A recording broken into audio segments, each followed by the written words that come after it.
त्र्यंबकं यजामहे सुगंधिं पुष्टिवर्धनम् उर्वारुकमिव बंधनान् मृत्योर्मोक्षीमामृतात्।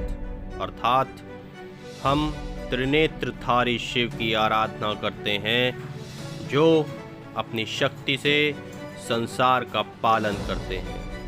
भगवान शिव से प्रार्थना है कि वे हमें जीवन व मृत्यु के बंधन से मुक्त करें और हमें दिखा दें कि हम कभी भी अपनी अमर प्रकृति से अलग नहीं होते। त्रिनेत्रधारी शिव जी के तीनों नेत्र अलग अलग गुणों के प्रतीक हैं, जिसमें दाएं नेत्र सत्गुण और बाएं नेत्र रजोगुण और तीसरे नेत्र में तमोगुण का वास है। भगवान शिव ही एक ऐसे देव हैं जिनकी तीसरी आंख उनके ललाट पर दिखाई देती है। हिंदू धर्म में महादेव को देवों के देव कहा जाता है। जब सृष्टि विनाश की ओर बढ़ती है और महादेव अपने रौद्र स्वरूप में आते हैं, तब भगवान शिव का तीसरा नेत्र खुलता है। सभी देवी देवताओं में भगवान शिव को खुश करना सबसे आसान है, लेकिन भगवान भोलेनाथ का एक स्वरूप ऐसा भी है जिसे रौद्र स्वरूप कहा जाता है।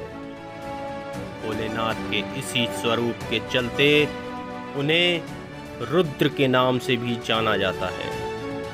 और जब भी भोलेनाथ अपने रुद्र स्वरूप में आते हैं तब उनकी तीसरी आंख खुलती है।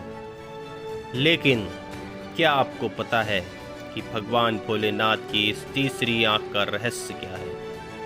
भगवान भोलेनाथ की ये तीसरी आंख उनके दोनों बाहों के बीच में ललाट पर नजर आती है। यही कारण है कि भगवान भोलेनाथ त्रिनेत्रधारी और त्रिलोचन के नाम से भी जाने जाते हैं। भगवान भोलेनाथ अपनी तीसरी आंख से वो सब कुछ देख सकते हैं जो आमतौर पर नहीं देखा जा सकता। भगवान भोलेनाथ के तीसरे नेत्र में वर्तमान, भूतकाल और भविष्यकाल समाया हुआ है। भगवान भोलेनाथ के तीनों नेत्रों में स्वर्गलोक, मृत्युलोक और पाताल लोक समाये हुए हैं। ये मान्यता है कि भगवान भोलेनाथ जब जब अपना तीसरा नेत्र खोलते हैं तब तब एक नए युग का आरंभ होता है। आज के इस सत्संग में हम जानेंगे कि महादेव को तीसरी आंख कैसे मिली और सबसे पहले उन्होंने अपनी तीसरी आंख को कब खोला था। हिंदू मान्यताओं के अनुसार भगवान शिव हिमालय पर्वत पर एक सभा का आयोजन कर रहे थे। तभी अचानक माता पार्वती वहां पहुंची और शिव जी की दोनों आंखों पर हाथ रख दिया। ऐसा करते ही पूरी सृष्टि पर अंधेरा छा गया। चारों ओर हाहाकार मच गया। जीव जंतु इधर उधर भागने लगे। सृष्टि तेजी से विनाश की ओर जा रही थी। भगवान भोलेनाथ से ये दशा देखी नहीं गई और उनके ललाट पर एक ज्योतिपुंज प्रकट हुआ। इस ज्योतिपुंज के खुलते ही पूरी धरती में फिर से रोशनी हो गई और इसी ज्योतिपुंज को महादेव का तीसरा नेत्र कहा गया। बाद में माता पार्वती ने जब भोलेनाथ से उनके तीसरे नेत्र का रहस्य पूछा तो उन्होंने बताया कि उनके नेत्र जगत के पालनहार हैं। ऐसे में अगर वह तीसरा नेत्र न प्रकट करते तो सृष्टि का विनाश हो जाता।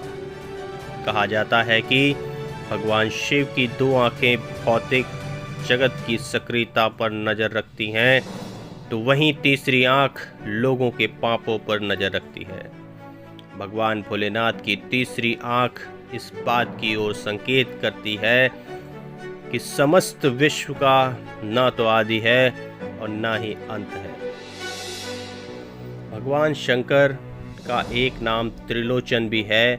त्रिलोचन का अर्थ होता है 3 आँखों वाला, क्योंकि एकमात्र भगवान शिव शंकर ही एक ऐसे देवता हैं जिनकी 3 आँखें हैं। भोलेनाथ अपनी तीसरी आँख से वो सब कुछ देख सकते हैं जो आम आँखों से नहीं देखा जा सकता।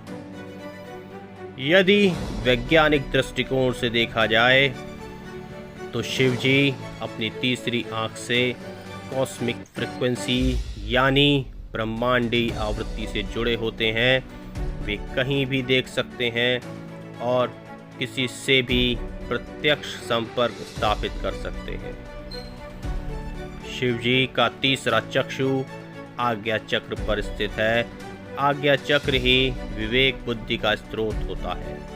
आपको बता दें कि हमारे मस्तिष्क के 2 भागों के बीच एक पीनियल ग्लैंड होती है। भगवान भोलेनाथ की तीसरी आँख इसी पीनियल ग्लैंड को दर्शाती है। इस पीनियल ग्लैंड का काम ये है कि एक हार्मोन को ये रिलीज करता है जिसे हम मेलाटोनिन हार्मोन कहते हैं, जो हमारे सोने और जागने के घटना चक्र का संचालन करता है।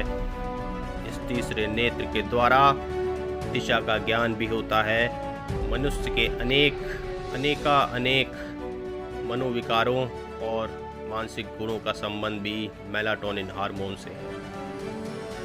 ये पीनियल ग्लैंड लाइट सेंसिटिव भी होती है, इसीलिए इसे तीसरी आंख भी कहा जाता है।